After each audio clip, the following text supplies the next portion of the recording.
like dark. In the top right, it's SHIN, and now on the bottom left, we do have Gerald. And now with, who is it? Rogue being back? It's a little bit tougher, but SHIN has been one of the top 3 Zerg players for a very long time now. And now with Rogue, that's kind of being challenged again. And it feels like he would have been the first one to kind of drop below.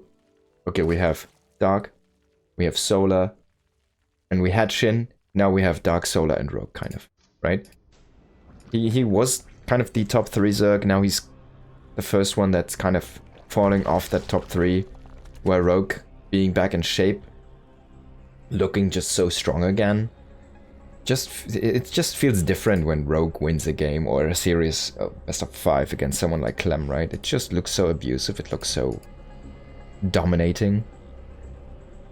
And it's just hard to say that someone like SHIN, who also is a extremely strong and potent player, is better than Rogue, right? It's just it just doesn't feel the same way. It's just a feeling though. Of course he has the results to back it up, but you would argue, well, he's definitely one of the top 4 Zerg players currently. And then we have a few Zerg players below that who still can always win against these guys, which is also kind of weird, right? We have like Sue, we have DRG. So there is those guys out there, but I mean, SHIN has been keeping extremely active. He has been playing mostly the Korean region for the last few years. Did get a GSL finals, was kind of smacked down by Maru. He did get a few good results internationally in the IEM Katowice, I think. He had some very nice runs there. And he's always like a good contender, but then whenever he hits Maru, he's gonna get 4-0'd. And everybody's like, oh yeah, okay.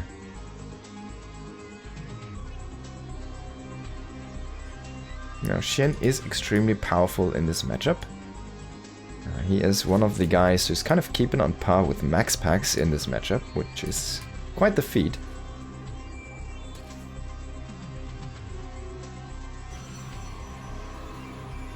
Now, Stargate here for Gerald, of course, standard opening.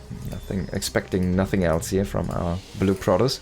It's gonna go into that gateway research, warp gate research now, and double adept, of course, to get some pressure across the map. Probably gonna utilize them more defensively, set up his third base, he's gonna set up his infrastructure first, and then he's gonna go out with some blink pressure and see what he could find. I wouldn't mind him to grow a little bit offensive with the first couple of adepts and see if he can find something, some drones. He's gonna go ahead and try to see the drone count. It's not gonna work out though. Really wants to get that scout on the third base first. Just gonna confirm here. So he knows, like, alright, it's not gonna be a 2 base all in, it's not gonna be super crazy. I'm gonna have a little bit of wiggle room here. Now, Oracle is gonna go across the map, or is it gonna get overcharged? We'll have to wait and see.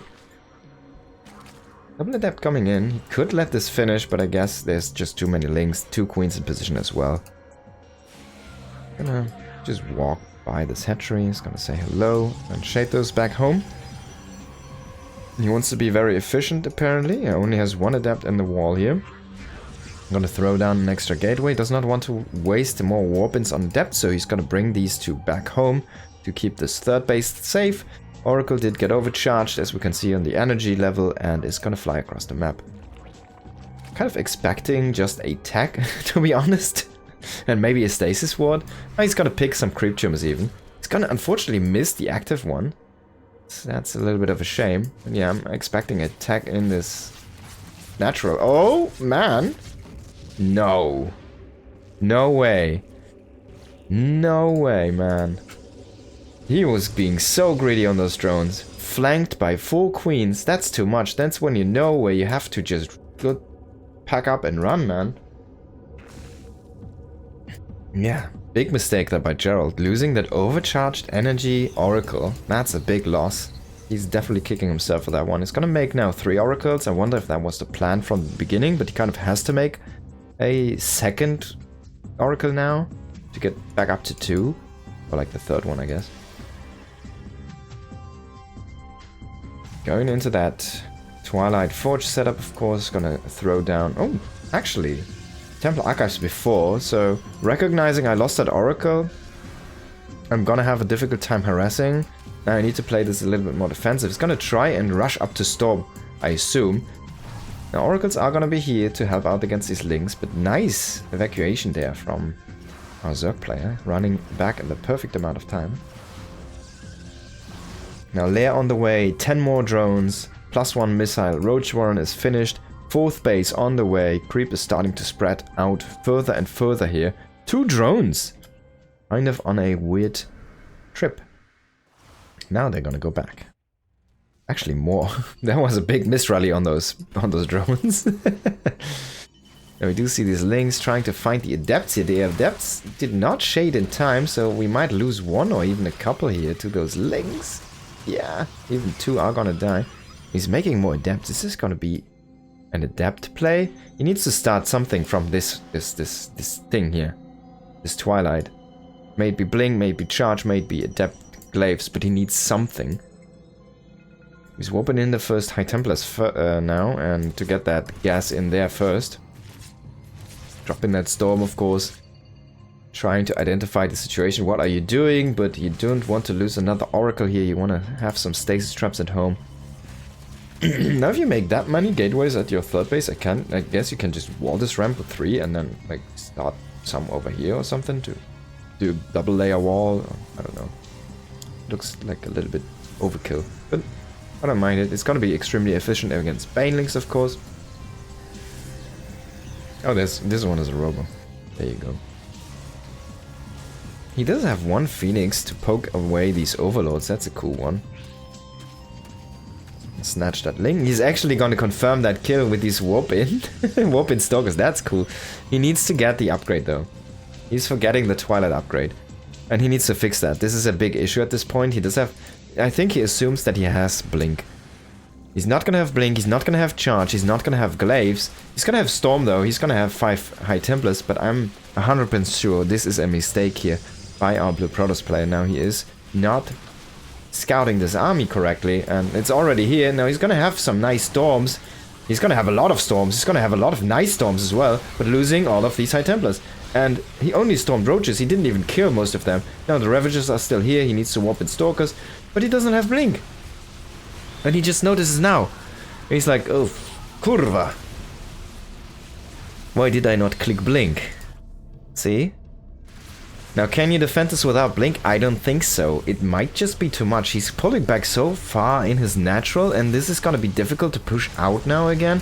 He's gonna lose so much time. Like, these guys should be fighting over here. Instead, they're just walking and walking and walking, and he's losing so many probes, so many units. Now he's gonna be able to defend this most likely, but at what cost? Only already losing 18 workers here. And SHIN, I mean, he doesn't mind that much. He's sitting at 71 workers. He does have a Spire, you know, just in case. He is not going really for Mutalisks, but he wants to be ready for that Stargate transition. He knows Gerald likes to be early on a Stargate transition. Now Templar is not correctly guarded there by that stasis trap. Unfortunately, he's gonna lose another high value unit here.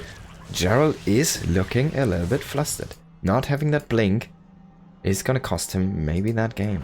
He still does not have it, it's still halfway done. Now losing that Artosis pylon here, sorry Dan. It's unpowering 4 of his gateways, it's half the production almost here. He's lost that Robo. And now he has so many Stalkers without Blink, man. He's still... Is he chrono boosting this one? At least he did.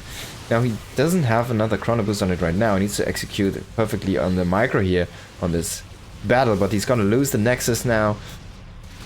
And he might just lose the game with this second wave. That Blink. It's all about that Blink. Gerald has to GG out.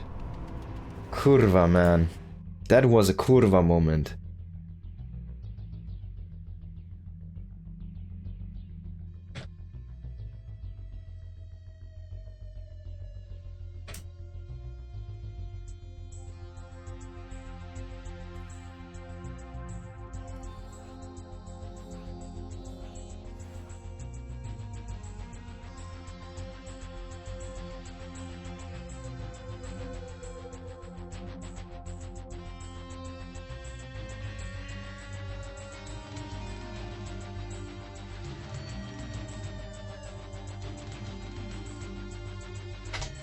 I'm confident Gerald can deliver a great game too, though. We're gonna go to El Dorado, and I actually like it. I like this map, especially for Gerald's style, trying to go very quickly into that late game with the Stargate units and that mothership and carrier Tempest composition. Now, El Dorado is actually a map that lends itself to more Stargate play because you have that close air distance, as you can see here in that small preview. And I'm gonna show you in a moment as well. So you have that close air distance, but a longer ground distance in the bottom left. It's SHIN, and then we walk all the way across now to the right side of the map, and you'll see what I'm talking about. El Dorado. There's a lot of gold. There's gold bases. There's a lot of gold down here, and another gold base, and there's another gold base here, and gold here, and gold everywhere, and just rich, rich, riches. And here we are. In the bottom right. And it's Gerald. Now, he also gets this high ground for the natural. So he's gonna throw down a wall immediately here at that high ground. And I really like this map for Gerald, and his style specifically. It's very similar to Golden Wall. Yeah, I agree.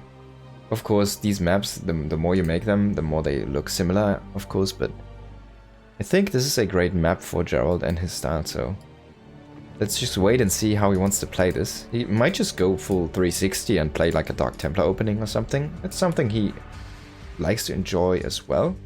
I have seen him mix in more than other people, the Dark Templar into the Archon drop stuff, which has been one of the old standard plays, right? Kind of went out of favor, out of fashion, in favor of those Oracle openings.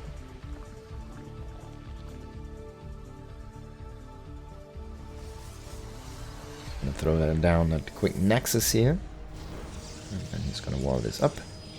Another Cybernetics core. The other side, Shin's natural did got blocked, so he had to go for a third base in probably a location where he didn't really want to take a third base.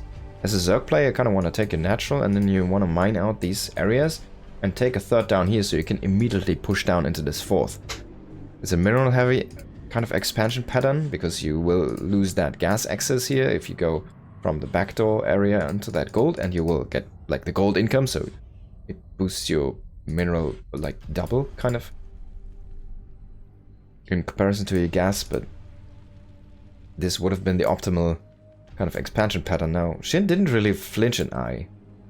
He immediately went down there, took this third base, but now this is a smart move by Gerald because you force your opponent to kind of play into the top area for quite a while. I mean, if he ever gets down to this area, it's gonna be his fourth and fifth base, right? So this is already a point in a PvZ where you have a lot of stalker pressure across the map, potentially. So I really like this play here from Gerald. It's a smart opening. We're going, of course, into that Stargate, as expected. And we'll see if he goes very quickly up that Stargate tech tree, or if he's just gonna play this extremely standard, with the Oracle Adapt opening into the third base and into that Storm, and then into the further Stargate units. Now Shin, of course, he is someone who does not shy away from Nidus plays, and this map is good for Nidus plays. It's kind of like, what was it called, Amphion. We saw a lot of Nidus worms on Amphion as well. That's something that Gerald has to keep in mind, has to look out for. Gonna go in with these adepts. He wants to see if he can maybe intercept a probe, or a drone rather, rallying. He did see that drone, so he might just move down here. I guess he didn't actually see it. He did see the links as well, so he's probably gonna just play this a little bit more defensive. This is a great spot for the adepts. He's still gonna lose one though, unfortunately. Yeah. Might lose the other one as well. I think the Overlord might have gotten a peek of this one. Yeah, oh, he's gonna see the shade though. Yeah.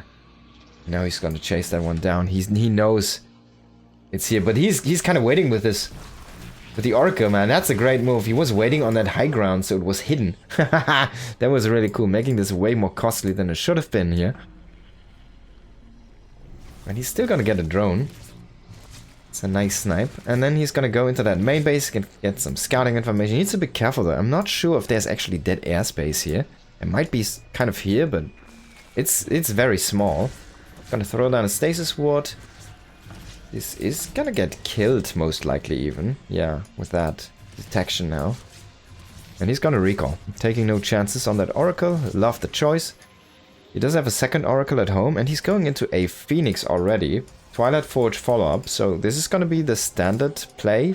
Playing into the top area as well with that Nexus. A little bit of a surprise to me, to be honest.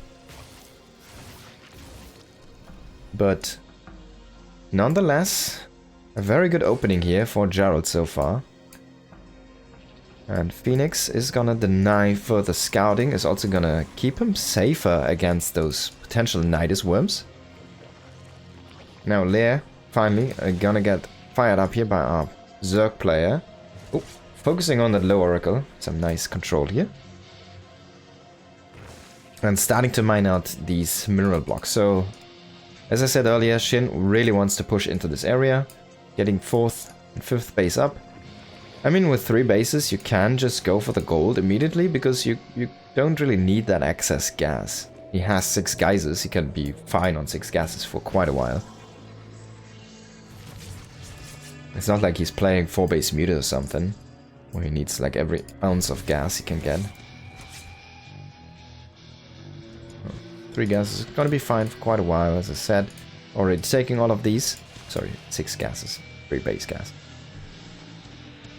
And on the other side, Blink and +1. Now, I think if you make a pylon here, you're not gonna be able to warp across. If you make one here, I think also. So you need to be a little bit kind of careful where you place some pylons to actually be able to access this low ground area. And Gerald is gonna place a 4th base very aggressively here in that upper area, so maybe he doesn't want to utilize that bottom area anyways at all. And just push through the upper part. But this is a little bit dangerous, because there's a lot of good bases down here that can potentially be taken by SHIN.